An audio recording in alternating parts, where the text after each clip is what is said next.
Okay. Welcome everybody to the final session in our virtual conference celebrating John Howard Society Week. We've learned a lot about bail and the numbers around it, some of the programs that support it, and the particular problems with Bill C-14 in terms of its process and substance.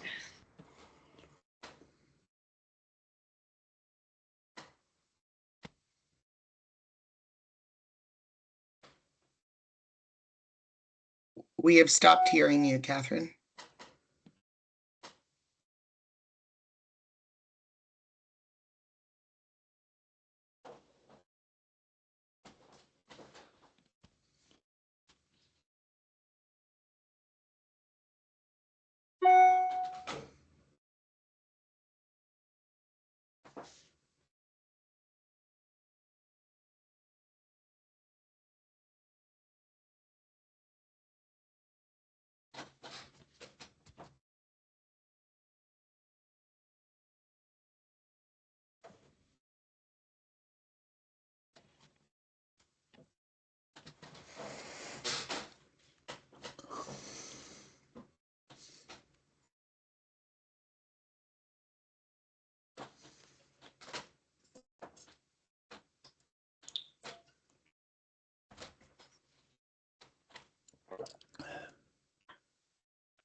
Okay, well, while we try to figure out what is going on with Catherine's audio, I think what we should do is it would be my pleasure to introduce Richard Barnhorst, who is going to speak to us today about a proposal or a model that could be used to reform the bail system in a way that might make it more effective. So Dick, I'll turn it over to you. Okay, thanks, Ria. If you could put up there we go. Then go to the next slide, please. Can you hear me? Okay. It's been more than 50 years since the last major reform of bail law in Canada. The current concerns and problems with bail and pretrial detention suggest that it's time for another major reform. Bill C-14, which is currently before Parliament, is not the kind of reform that is needed. It fails to address significant concerns about bail and pretrial detention. In fact, it exacerbates some of the problems by expanding the reverse onus provisions, which conflict with the presumption of innocence and the presumption of release. What's required, I think, is more than tinkering with specific provisions. What's needed is a more comprehensive, evidence-based approach to bail reform that includes rethinking some long-standing provisions. It should reflect the reality that the current bail law is not too lenient. In fact, it's too harsh. It should also reflect lessons we can learn from the experience of bail reform under the Youth Criminal Justice Act. My comments today are based on my 54-page paper, which proposes reform that is more comprehensive than Bill C-14. You can find much more detail in that paper than you're going to hear from me today. And you can, as the slide indicates, the paper is available at this point on the website of the Canadian Criminal Justice Association. Next slide, please. Oh, sorry, I jumped the gun. I have one other thing to say here. The paper proposes a major overhaul of the law regarding judicial interim release or bail hearings, including new principles for decision-making and new grounds for detention.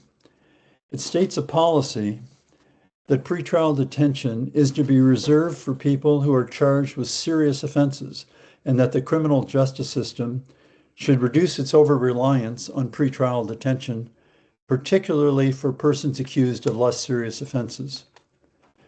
The paper also takes a more systemic approach to reform by recognizing the importance of the decisions by police and prosecutors prior to the bail hearing stage of the criminal justice process. More specifically, the paper proposes reform of the code provisions on alternative measures, or sometimes called extrajudicial measures or diversion, and provisions on detention by police. Reform of the law governing decisions made by the police and prosecutors at the pre-bail stage can have a big impact on the flow of cases into the bail court, including reducing the backlog of bail cases and enabling the bail courts to focus on serious matters. Okay. Next slide, please. So the presentation today has got 8 parts to it. The first few topics, first few items, are topics that provide the basis or foundation for thinking about bail reform. These are, first of all, the concerns or problems with bail and pretrial detention. Secondly, the Youth Criminal Justice Act, to what extent can it be considered a model, or at least a partial model, for bail law reform? And thirdly, principles. Now, the principles are really intended to be the guiding principles or foundation for approaching bail reform, but also they're intended to be specific principles. They're supposed to have specific application to real decisions as we go through this presentation. The next 3 topics I'll talk about are much more specific, and they deal with the key areas, some key areas of bail hearings. That's the grounds for detention, release conditions, and the reverse onus. And lastly, we'll talk about that pretrial stage by discussing extrajudicial measures and police detention. Next slide, please. Effective bail reform should start with asking, what are the problems? What are the concerns we have about that need to be addressed? Unfortunately, one of the problems, which I'll briefly discuss, is the lack of statistical information about how the bail system actually operates. However, there is enough information to reasonably conclude that Bill C-14 is fundamentally flawed and should not become law. As Bill C-14 demonstrates, bail law reform will not be postponed while we wait for better information. Although complete and detailed statistical information on the bail system under the criminal code is not yet available, we do have information in some key areas to develop evidence-based and principle-based proposals for rational bail law reform. The paper relies on available research and statistics, the reasoning and findings of several decisions of the Supreme Court of Canada, the Charter of Rights and Freedoms, the views of legal scholars, the experience of the youth criminal justice system under the YCJA, and to some extent, the experience in other jurisdictions. Now, turning to the concerns themselves, I've got 19 listed here. And I might add that, if I didn't say it already, that the Bill C-14 doesn't address any of these 19 problems with the system. First, offenses committed by persons on bail. There's been a lot of media reportage about rare cases of serious violent crimes committed by persons on bail. However, there is a lack of data on the percentage of people on bail who commit a crime, let alone a serious crime. Another problem or concern is the increase, and we've heard, by the way, we've heard a lot of these points made earlier in the week in some of the excellent presentations we've heard, but I think it's important to go through this so you can see how these problems relate to what's being proposed. So the next problem is the increasing number of people in detention. Over a recent 20-year period, the average number of adults in detention increased by 66%. The adult detention rate increased by 30%. Most people in correctional facilities are in pretrial detention. The percentage of adults in custody who are in remand as opposed to sentence custody has increased from 43% to 73% of persons in total number of persons in custody. And I think we heard statistics, somewhat more recent statistics that make that would increase those numbers somewhat. Pretrial detention results in punishment of innocent people. Research has found that half of all criminal charges against pretrial detention inmates did not result in a conviction. Thousands of innocent people are, in effect, being punished, often for weeks or months. Another concern is that most bail cases involve nonviolent offenses. Research has found that the largest offense category of bail cases is administration of justice offenses, representing almost 3 in 5 cases, according to one report. Negative impacts on the accused person. These include, and these are innocent people, it's important to remember, these negative impacts include inhumane conditions, job loss, physical harm, including death, as we've seen recently in Ontario, straining of relations, both family relations and community relations, pressure to plead guilty just to get out, and being detained creates a greater likelihood that the person will be convicted, and if convicted, sentenced to prison. On the other hand, there are negative impacts of detention on public safety. Despite the fact that detention is often justified on the idea that it's going to keep people safe, detention for a week or longer increases the likelihood of long-term offending. And we heard that, I think, earlier from Tony Dubus, or maybe Nicole, this week. Next slide, please.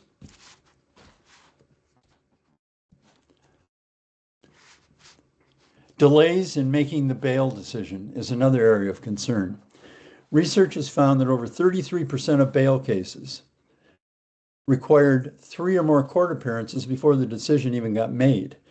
10% took 5 to 7 appearances, and 60% took 8 or more appearances before the decision on whether this person should receive bail was made. Excessive and inappropriate bail conditions. Too many conditions are imposed. They're often unrelated to the risk that the accused is alleged to pose, and some are difficult to comply with, thereby resulting in setting up the person for failure and further charges. The tertiary ground for detention. This is the ground under the criminal code that says we can lock people up if it is considered necessary to maintain confidence in the administration of justice.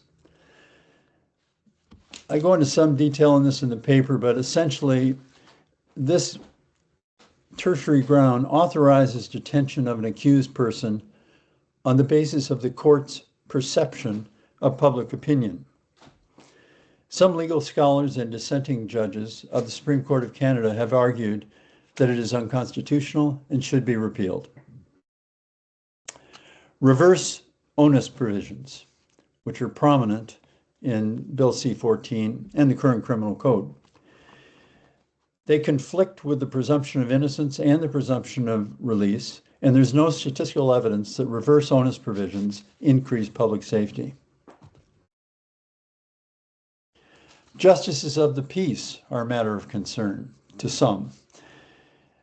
JPs, at least those who are not lawyers, lack the legal training of judges. And given the importance and the consequences for the accused of the decisions made for the accused and the public, it's argued that these decisions, should be reserved for judges. Next, risk aversion by decision makers. What we're getting at here is the police, prosecutors, justices of the peace, and judges are often inclined toward detention instead of release because of a perception that it's the safer or less risky choice and therefore less likely to be criticized. Inconsistent application of the law. This is a theme of what I'll be talking about later. The code provisions on bail and pretrial detention are relatively general and vague. They're open to a range of interpretations. And whenever you have this situation, it contributes to potential or actual inconsistency in the application of the law. Next slide, please. The prediction problem. Again, I go into some detail on some research about our ability to predict, because inherent in the bail hearing is the prediction. Is this person going to appear in court? Is this person going to be a risk to public safety if we release the person? And the research shows that predictions about the risk of non-appearance and future offending are unlikely to be accurate. The weakest, the best predictor, but still maybe best referred to as the best of the weak predictors, is past behavior. We'll talk more about this when we get into the grounds for detention. Overrepresentation of Indigenous and Black people. Indigenous people make up less than 3% of Ontario's population, but they make up almost 20% of those admitted to Ontario's prisons without a finding of guilt. Cost, the high cost of detaining people. The cost of pretrial detention is more than 6 times the cost of placing the accused in community supervision. The average annual cost, according to Statistics Canada, in provincial and territorial adult correctional services in 2022-23 was just under $119,000 per inmate. Detention by police. The code's criteria for police detention decisions are vague and they're open to a wide range of interpretations. A result is that police are likely to be more risk averse in their decision making, thus increasing the flow of cases into bail court. And lack of information, which we've heard a lot about this week. There's a serious lack of statistical information about the bail system, how it actually operates. It's difficult to get an overall picture of bail in Canada from available sources. This impedes the development of a solid base of evidence for rational bail reform. Next slide. Now we'll look at the Youth Criminal Justice Act, which, as I say, can be seen as at least a partial model for bail law reform. And we have a lot of experience under that, under the youth criminal justice system. What this slide does is point out some key dates and what happened at those key dates. In 2003, when the law came into to force, the YCJA incorporated the bail provisions of the criminal code. It also had some minor other provisions, but the essence was just using the bail provisions of the criminal code for the youth system. From 2003 to 2011, the YCJA was clearly not achieving Parliament's objective of reducing the overuse of pretrial detention. It was achieving its results in relation to incarceration at the sentencing stage. The sentencing stage under the YCJA has very different provisions in the criminal code. So the idea was maybe we need to get away from the criminal code and have different provisions to help achieve Parliament's objective here. So in 2012, amendments came in to the YCJA, and they removed the code provisions. And what they did is they set out a more restrictive and explicit and more directive set of provisions that are standalone provisions for the youth system. So the code provisions from that point on didn't apply. What's happened since 2012? And I'm not saying the amendments are the complete explanation of this, but I think it's fair to say there's a significant factor. Since 2012, there's been dramatic reductions, a drop of 77% in the use of pretrial detention in the youth system, While in the adult system, under the criminal code, it has continued to the system has continued to experience an increasing use of detention, an increase of 66%, as opposed to a drop of 77%. Next slide, please. This slide and the next are simply graphic illustrations to show the differences in what's been happening in the adult system and in the youth system. So we see here in the adult system the overall increase in the numbers being detained. Next slide. And here we see a radical drop, a dramatic drop in the number of youth. So it's much more dramatic than what's been happening in the adult system. Next slide. So what are some of the, at least in general terms, what are some of the differences between what the YCJA provides and the criminal code provides when we talk about bail and pretrial detention? First of all is the YCJA objective. It's clearly to reduce the use of detention. Parliament has made it clear it wants to reduce it, particularly for less serious alleged offenders. Next, the grounds for detention. The YCJA has more restrictive, explicit, and directive criteria for detention. A threshold for detention. What I mean by that is what gets you in the ballpark as being potentially detainable. The YCJA requires, at a minimum, to cross this threshold, the person must be charged with a serious offense. And the meaning of that in the proposed amendments is an offense, an indictable offense that is punishable by 5 years or more. I want to explain that the principle here is to have a kind of a clear and simple way of saying what's serious and not serious. There could be a discussion and amendments to my amendments regarding what constitutes seriousness, but for the sake of clarity and as a starting point, I chose let's use the definition of serious offense that's in the criminal code. The criminal code says it's an indictable offense punishable by imprisonment of 5 years or more. The tertiary ground under the YCJA is still there, but it is greatly limited, and we won't go into the details, but it greatly limits the use of the tertiary ground. And lastly, the YCJA eliminates the reverse onus provisions entirely. The onus, therefore, is on the prosecution in all bail cases. Next slide, please. Some of the lessons, not all by any means, but some of the kind of general lessons for the adult system from the YCJA experience are these. First of all, general legal principles are important to have in the law, but they're unlikely in themselves to be enough for significant change. It was only when things got more specific under the YCJA that we saw change. And that goes to the next point.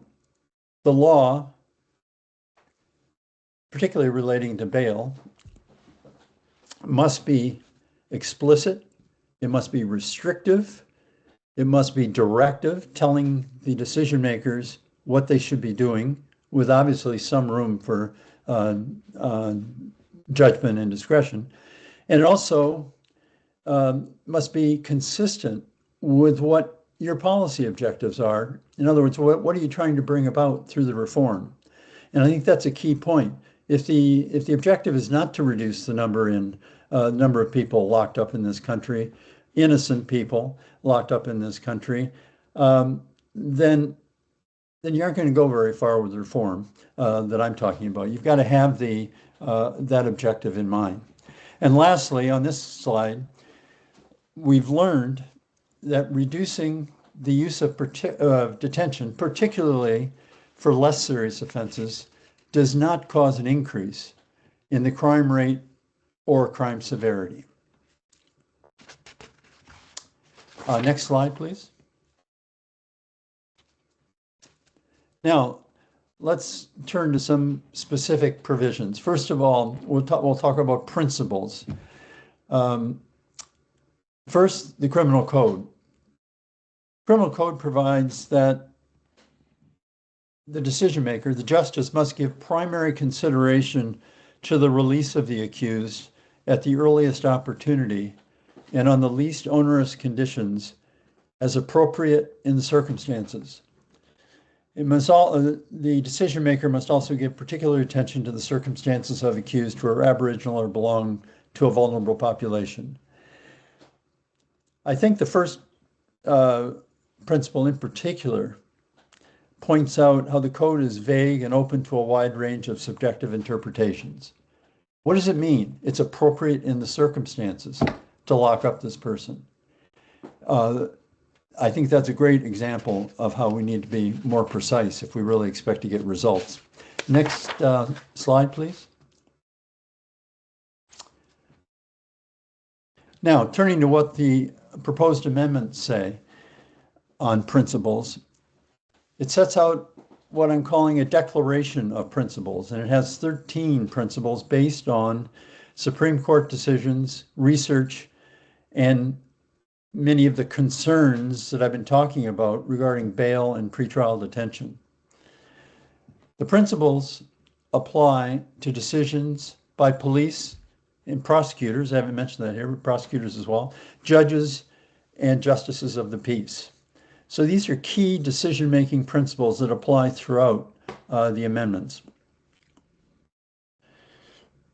First, as set out in the Canadian Charter of Rights and Freedoms, everyone has the right to be presumed innocent, not to be arbitrarily detained, and not to be denied reasonable bail without just cause.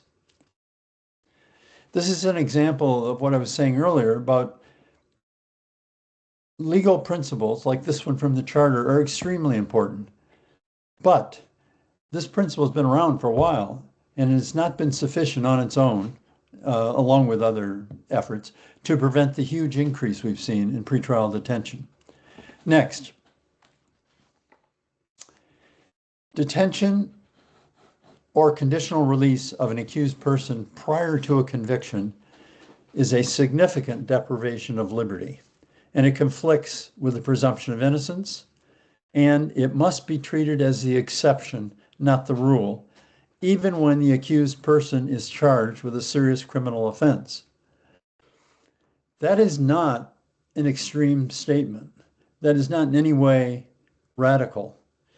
And as you'll see as we go through these principles, this and many other principles have been confirmed or recognized by the Supreme Court of Canada as appropriate. And one of the purposes of this principle is to lay out clearly what's the Supreme Court told us to do in this area. So this, for example, has been confirmed. This principle has been confirmed by the Supreme Court of Canada in the St. Cloud decision and the Myers decision. Next slide. The criminal justice system must reserve its use of pretrial detention for the most serious cases and reduce its over-reliance on pretrial detention. Again, confirmed by the Supreme Court, R.V. Antic, it acknowledges that too many people, particularly those charged with less serious offenses, are being detained in Canada. Next, predictions of future criminal behavior are unlikely to be accurate, but past behavior is more reliable than other predictive factors. And you can see this flows out of the concerns I was mentioning earlier. The difficulty in accurately predicting dangerousness has been recognized by the Supreme Court of Canada in Morales. It's also, I noticed in the excellent brief by the Canadian Civil Liberties Association on bail, that they noted that the BC Crown Policy Manual, that which directs decision-making by prosecutors in BC, it acknowledges that we're unable to predict human behavior quite openly. And I think this, well, first of all, it reflects the research that I mentioned earlier, but it should encourage us to be very cautious about making bail decisions, because we're not very good, humans, I mean, at making these kinds of predictions. Next, an accused person in pretrial detention is likely to suffer negative consequences, and I've discussed these in the concerns. But the point of having it here is to highlight for decision makers, when they're making a decision, don't forget about what you're doing to this innocent person. What are the consequences they might suffer? And that, of course, is very relevant in any determination of proportionality, which I'll talk a bit more about shortly. Next slide, please. Detention of an accused person will often subject the accused to dire conditions in detention facilities, including overcrowding, lockdowns, and limited access to recreation, healthcare, and basic programs. Again, I think I mentioned that in the concerns or problems. This has been recognized almost with this exact wording by the Supreme Court of Canada in Myers. And one of the results of this problem, which needs to be kept in mind when making decisions, that this is leading to judges dropping or reducing charges against inmates because of poor treatment and bail decisions. Next, the pretrial detention of an accused person may decrease public safety, as I've talked about, by increasing the likelihood that the person will, after release, commit an offense. As we know, this reflects research that detention for a week or more endangers public safety. And some recent research shows the average number of days to complete a case starting in bail court in Ontario is 31 weeks, well beyond the 1 week that we have to consider a danger point in detention. Next, the negative impacts of pretrial detention, or I note conditional release as well, of an accused person must not be disproportionate to the risks that the accused person is alleged to pose. Again, not a radical concept. It's been confirmed by the Supreme Court in Zora. And what it's getting at, which it may be clear to you, is that when the decision is being made about whether to detain or even to impose a condition of release, the decision maker, say the justice, must do a comparison of what is the danger, potential danger facing this innocent accused person if I send him or her into detention, and what is the potential risk if I, in terms of a failure to appear or so-called risk of public safety, if I release them. This alone, I think, should lead to a policy position of minor charges, less serious offenses should simply not be eligible for detention at all. Next slide. It must be presumed that an accused person should be released without conditions. So it's a presumption of release, but it's also with no conditions attached. This is a long-standing principle of criminal law in Canada, but if the detention data that we do have suggests that the presumption of release is not working very well in practice. Detention and release decisions must be based on the principle of restraint and the requirement that the least restrictive alternative must be used. These are commonly referred to in general terms. I'm referring to them here. We can't forget about them. But again, it's an example of trying to help decision makers narrow down, what does restraint mean? What does the least restrictive alternative mean? What do you have to think about in your decision making? And that would be done, I propose, through some amendments which are somewhat more specific. Again, this has been confirmed in Antic, Supreme Court of Canada, and it's another principle of bail law that often appears not to be applied in practice. Next, this is simply the statement that all alternatives to detention that are reasonable in the circumstances must be considered for all accused. with particular attention to the circumstances of Aboriginal persons and other vulnerable populations. This principle was added to the Criminal Code in 2019, and I'm proposing it be added here. Next, an accused person must not be detained or subjected to a condition of release as a substitute for appropriate mental health services or other social measures. Again, it's been recognized by the Supreme Court of Canada, and it simply, in my mind, reflects the proper role of criminal law in contrast to other methods of state intervention in a person's life. Next slide. The last principle reads, the criminal justice system must decrease the inconsistency of bail decisions across the country, reduce the over-reliance on surety release and the improper imposition of cash bail, and reduce the pressure on detained persons to plead guilty simply to ensure release. These problems have all been recognized by the Supreme Court of Canada. This wording is largely, if not entirely, I don't recall, taken from the case of R.V. Antic. As I mentioned earlier, the vagueness of the criminal code provisions on pretrial detention and release contribute to the inconsistency that's being referred to in this principle, the inconsistency in the application of the law. Next slide. Now, we'll turn to some of the specific provisions. I'm going to try not to go into too much detail here. I've included some slides, which I will not talk about, but I are including with the draft provisions that you can look at if you're interested. So beginning with the grounds for detention, let's start with, what does the criminal code say in terms of who can be detained in this country?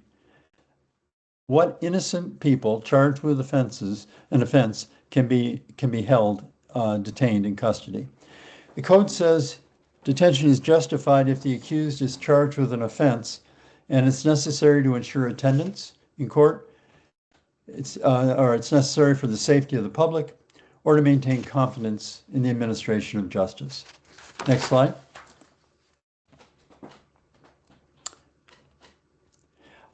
This is one exception to what I just said. I've actually laid out here the draft wording of grounds for detention. I'll go through them quickly and we'll discuss them in a more general way in the next couple of slides. The proposed grounds for detention, and this actually is just one of several provisions that tie in, but this is the main one. A justice shall not order detention of an accused unless, first of all, it's in accordance with the Declaration of Principles, which I've talked about. So it's in accordance with the Declaration of Principles. The accused has been charged with a serious offense, which I've explained, given the definition of, and the justice is satisfied that there is a substantial likelihood that the accused, if released, will fail to appear at the next court hearing, or there's a substantial likelihood that the accused, if released, will commit a serious offense prior to the next court hearing. So we've got A and B. Now we're on to C. The justice must also be satisfied that no combination or combination of no condition, I'm sorry, getting too wordy here.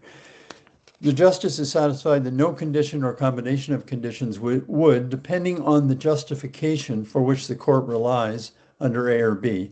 So to make this a little more readable, there's no condition or condition of conditions that would really reduce below substantial the likelihood that the accused would appear at the next court hearing or commit a serious offense prior to the next court hearing. Next slide, please. The proposed amendments are more specific and more directive than the code. So, for example, here's where we see the threshold for detention in comparing the code with the amendment. The code, as I mentioned, provides that an accused, this is who can be detained, who's in the potential or ballpark of being detained. And that's an accused who is charged with any offense. The proposed amendment takes a different approach, and it says the accused is charged with a serious offense. In other words, an indictable offense punishable by imprisonment for 5 years or more. So clearly, pretrial detention under these amendments is intended to be reserved for persons charged only with serious offenses. The youth criminal justice system has experience with this threshold requirement. This isn't something new. This has been around. The limiting of detention primarily to persons charged with serious offenses has been the law under the YCJA for the last 14 years. It's been, some of the results are these. It's been an important factor in the 70% reduction we've seen in pretrial detention in the youth system. And this decline in the use of detention has not endangered public safety. In fact, the rate and severity of crime have declined under the YCJA. So then turning to the primary ground for detention, we've gone through this, but I just want to highlight some of the wording differences. The code says it's necessary to ensure attendance in court. That's a basis for locking someone up. The amendment is more specific. It requires a substantial likelihood of not appearing in court, and it isn't some time in the future, generally, some indefinite time. It's at the accused's next court hearing. So you have to focus, the decision maker has to be focused on, let's say the next a court appearance is going to be in 2 weeks or a month. That is the time frame that needs to be considered for determining whether there's a substantial likelihood that in that time frame, this accused is substantially likely to not appear, although that one applies less, I should say, than the next one, the public safety ground. The secondary ground is it's necessary for the safety of the public. The amendment proposes you must have a substantial likelihood of a serious offense prior to the accused's next court hearing. The tertiary ground, the code provides that there is a tertiary ground in the first place. It says it's detention is necessary to maintain confidence in the administration of justice. The amendments repeal the tertiary ground. This change has been recommended by the Law Reform Commission of Canada and other legal scholars. This ground, this tertiary ground, is simply too vague to be used as a basis of depriving innocent people of their liberty. Also, it's worth noting that in a strong dissenting opinion in R.V. Hall, 4 justices of the Supreme Court of Canada argued that it is unconstitutional and should be repealed. Next slide. And this one I've pretty much touched on already. I just wanted to highlight the fact that there's a time frame issue in these provisions. The code has an indefinite time frame for the decision maker, and the amendments narrow the time until the expected next court hearing. Next slide. Now, the amendments go on at some length to, in a sense, elaborate on these grounds of detention or provide further guidelines for how do you determine certain things under those grounds. And the one that stands out is this one. In the determination of whether there is a substantial likelihood that an accused person will fail to appear or commit a serious offense prior to the next court hearing, the amendments require the court to consider not only the Declaration of Principles, but also several factors, including, and this is not an exhaustive list, in keeping with the research, the accused's relevant past behavior. For example, the justice should ask, has this person complied with past court orders? Or has the person not complied with past court orders? Another example would be the court must consider whether the accused has a record of committing a serious offense, because that's what the focus is, not any offense, a serious offense, and hasn't been done within the last 5 years. If the accused does not have such a record, then it's likely that the accused should be detained, that it is less likely, I should say, that the accused should be detained under these amendments. A few of the other provisions are the accused ties to the community, what potential supervision will be available if the accused is released, and the strength of the prosecution's case. Next slide.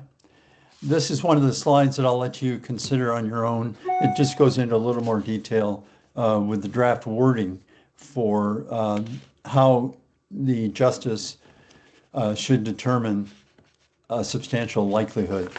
Next slide. This is the same, except it relates to the serious offense, substantial likelihood of committing a serious offense. These are factors, again, what the justice should take into account in deciding what constitutes a substantial likelihood. Next slide, please. Now we come to release conditions.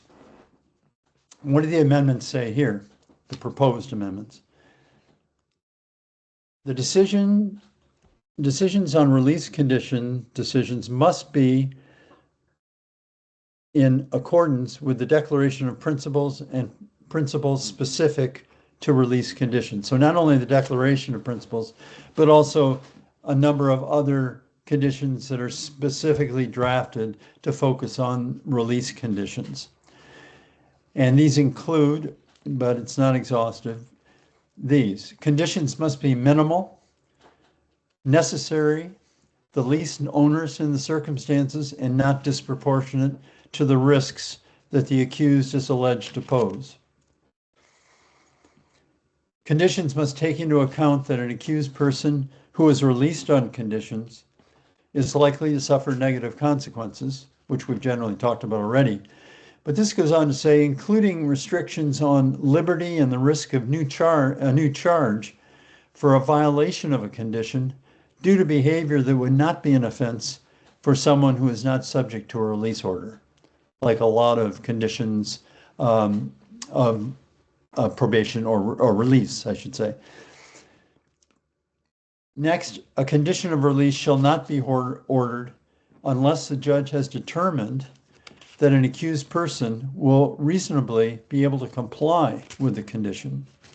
Very important for reducing the risk of future charges. Next slide.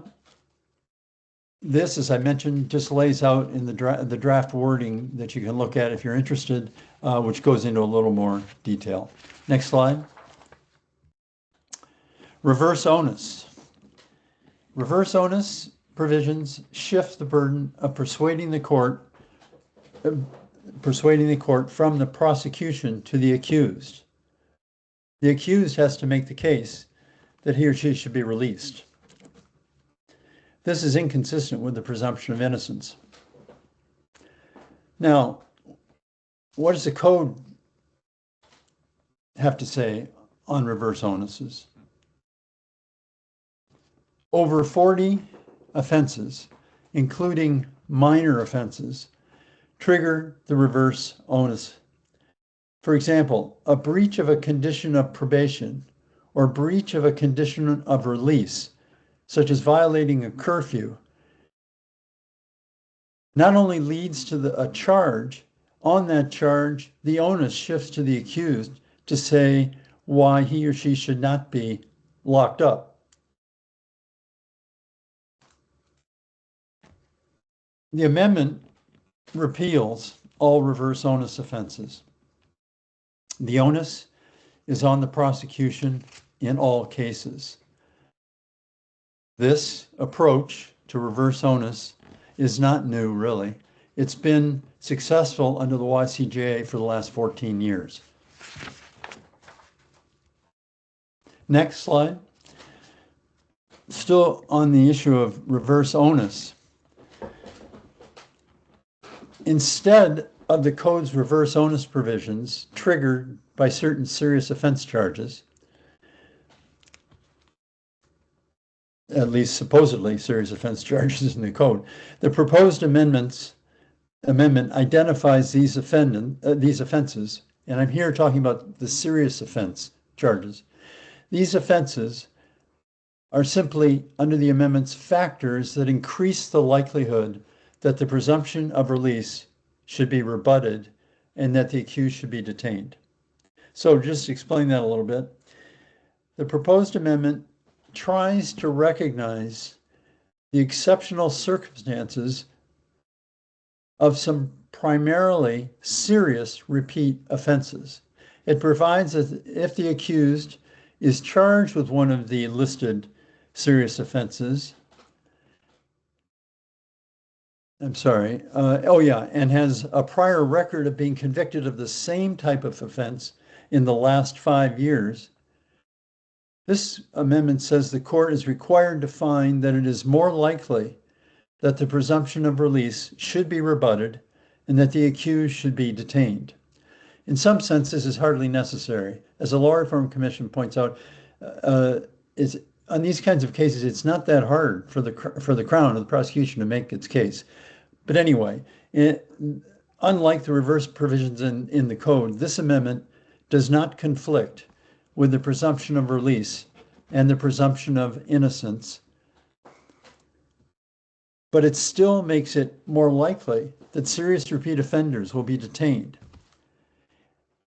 I think, and what I've tried to do here is to see it as a kind of middle ground between the reverse onus approach to these kinds of serious repeat offenses and the approach of treating these accused persons just like all the other accused persons at the bail stage, no matter how minor the offense might be. So this would be somewhere in between. It would say, in effect, these cases are more serious and they must be taken seriously. And if these factors exist, then it's more likely, Justice, that you should find that the accused should be detained. It doesn't say presumption of detention. It just says if you've got one of these serious matters, it's a lot different from a lot of the many minor matters that come to the bail court. Next slide, please. Extrajudicial measures or alternative measures or diversion. There are various terms we use. Pre-court decisions by police and prosecutors, as I've said earlier, can have a big impact on the flow of cases into the court, including bail court. The proposed amendments are basically the same as the extrajudicial measure provisions of the YCJA. They would replace the alternative measures provisions in the criminal code, which have been there since 1997, and they basically imported the alternative measures provisions of the old Young Offenders Act. They've been around, in other words, for almost 20 years.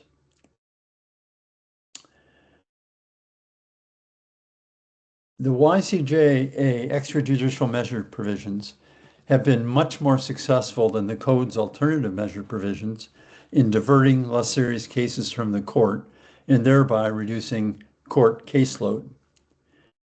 These provisions appear to have helped to reduce the need for bail hearings and pretrial detention in the youth system.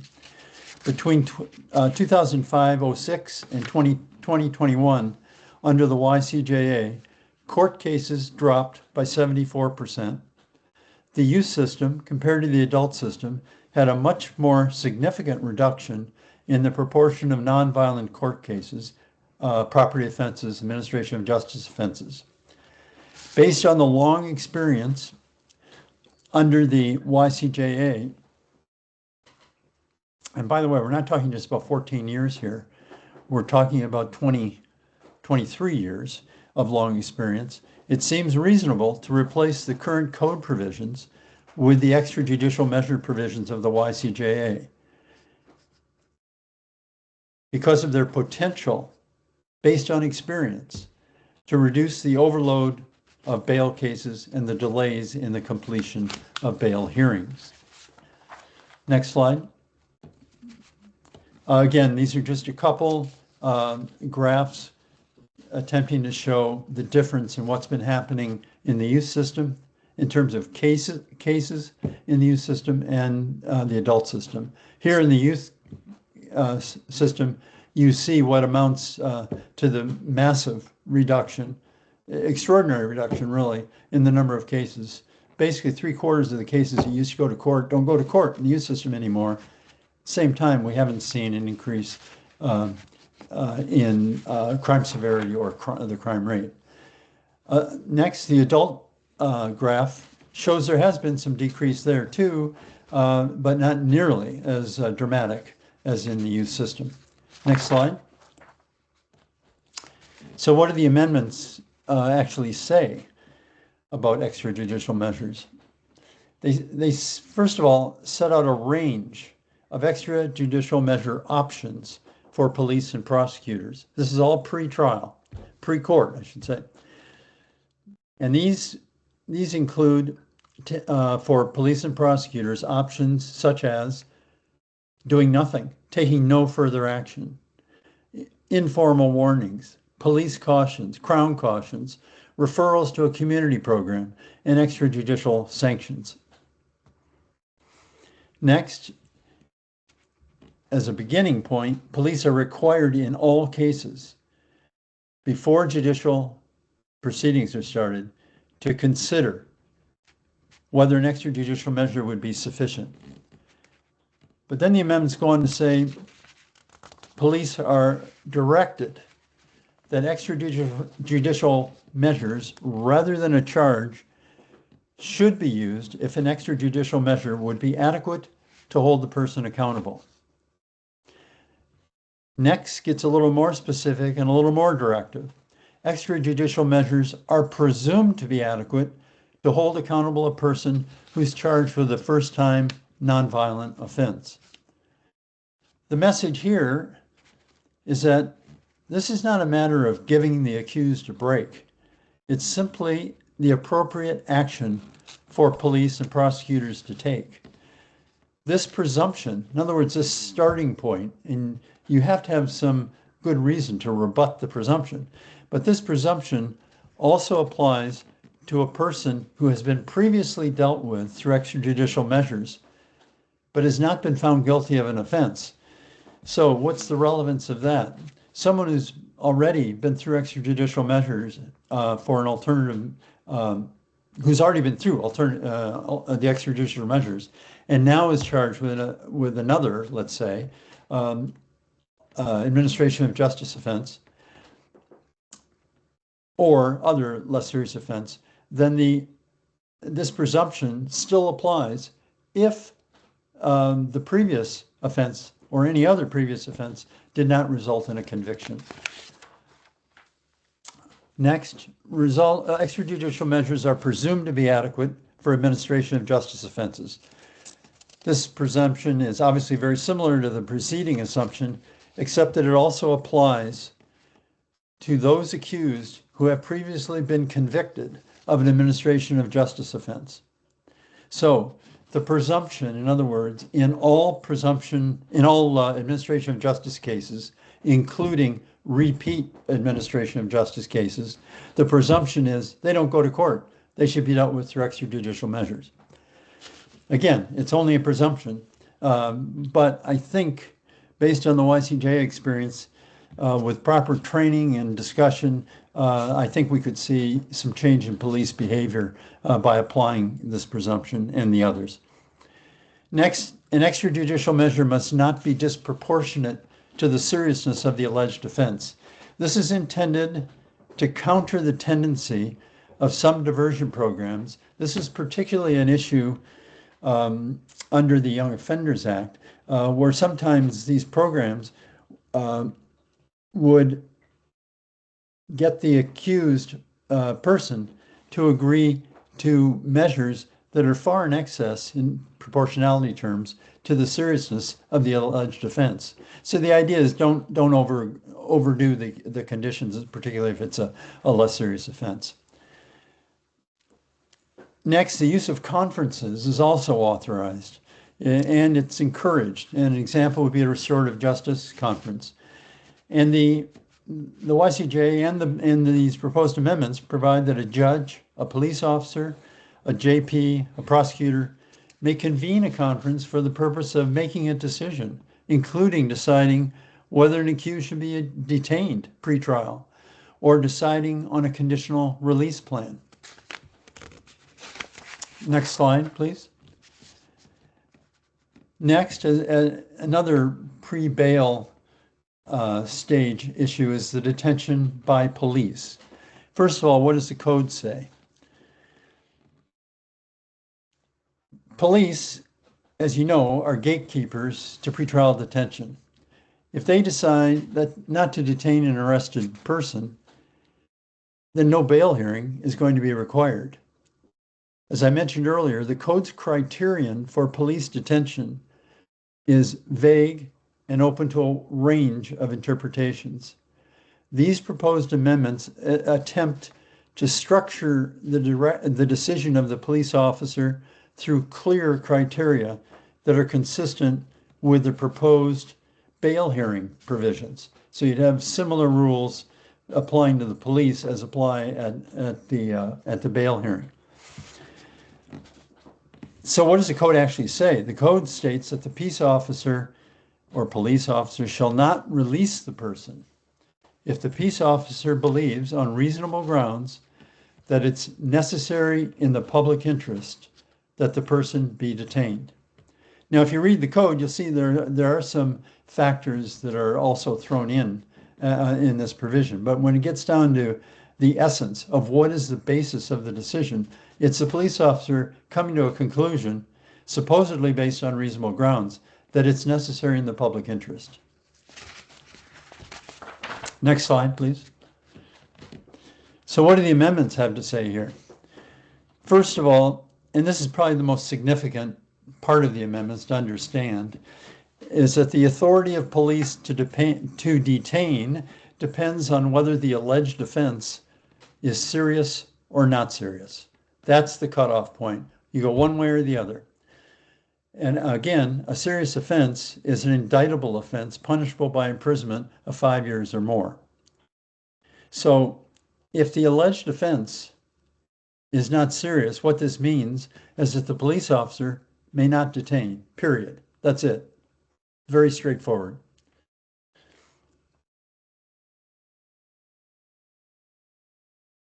If, under the proposed amendments regarding bail hearings, a judge is not allowed to detain someone for a non-serious offense, then it seems reasonable that the police should be limited in much the same way. There is a minor exception when we come to the police, though, in that we need to provide for the need to detain a person to determine the accused's identity or to secure evidence. Next, in the public, the amendments say,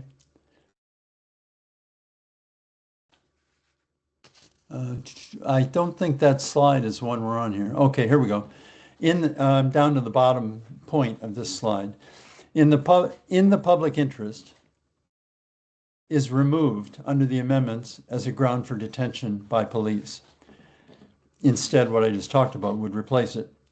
This phrase has been deleted because it is simply too vague and open to a wide range of subjective opinions of what's in the public interest. This reasoning is based on the Supreme Court of Canada again, in the decision in R.V. Morales, in which the court struck the public interest criterion from the grounds for pretrial detention in bail hearings. This was years ago. The court found it too vague, unclear to be used for making the decision at bail court to detain a person. So similar reasoning seems to apply here, that in the public interest should not be the basis for police to lock someone up pending getting to court. Next slide, please.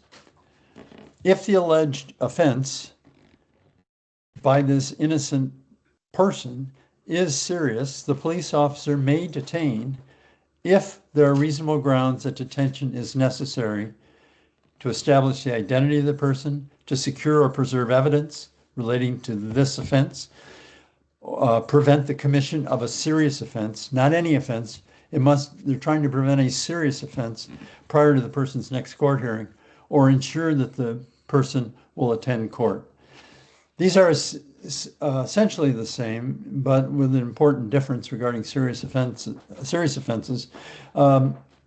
Pretty much the same as what you find in the code for all cases. What this does is limit this decision and these factors to serious offenses. Next slide, please. So, in conclusion, as I mentioned at the outset, it's been more than 50 years since the last major reform of bail law in Canada, and it's time for another major reform. It's important to recognize, however, that effective bail reform requires more than legislative changes. It requires more than bail law reform. It requires non-legislative approaches. And another lesson, I should say, from the Youth Criminal Justice Act experience is that various non-legislative efforts were very important in bringing about the success of the YCJA. And these efforts included, first of all, wide consultation on legislative proposals, research in support of the proposals.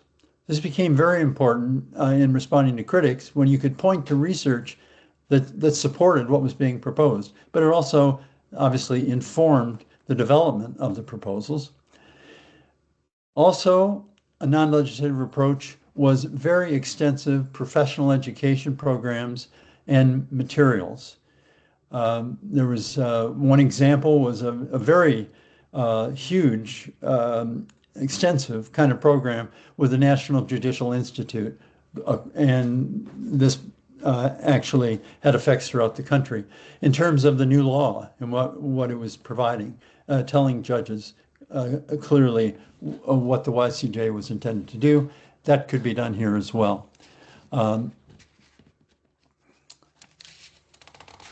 Secondly, another one I want to mention is there was an online set of materials for professionals, but anybody could read them, called the YCJA Explained, which went through in some detail what this new act was all about. So this would need to go into any kind of bail law reform.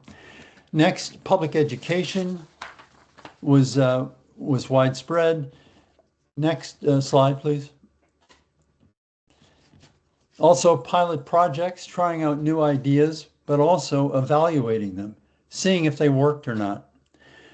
And lastly, and also very important in terms of a non-legislative approach, was provincial and territorial implementation of the act through various programs, professional training, policies, and funding at the provincial and territorial level that was consistent with the YCJA reform.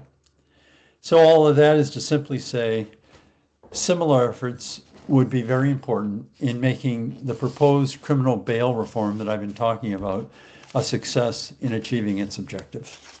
So thanks for listening. I'd welcome any questions. Thanks.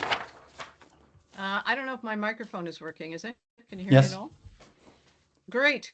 Finally back online. Thank you so much, Dick. I absolutely agree with you that to make the kinds of wholesale is needed in the bail system, we need the kind of overhaul you're talking about. Like, it needs to be big, it needs to be concerted, and it needs to take a bit of time. We're not going to make any significant changes with these small little things that are actually going to make it worse. So I really want to thank you for that. I think we'll hear a lot more about your paper as we proceed, because the John Howard Society is fully committed to an overhaul, and we're going to keep pushing for that. So thank you very much. I don't think we have any time for questions, but if people would like to leave some in the chat, we can make an effort to get answers to you. Again, couldn't be happier with the results that we had with the Youth Criminal Justice Act reform, and I think it's an excellent model to look at other changes in the criminal justice system. Thanks a lot, Dick. Appreciate it. Thank you. Take care, everybody.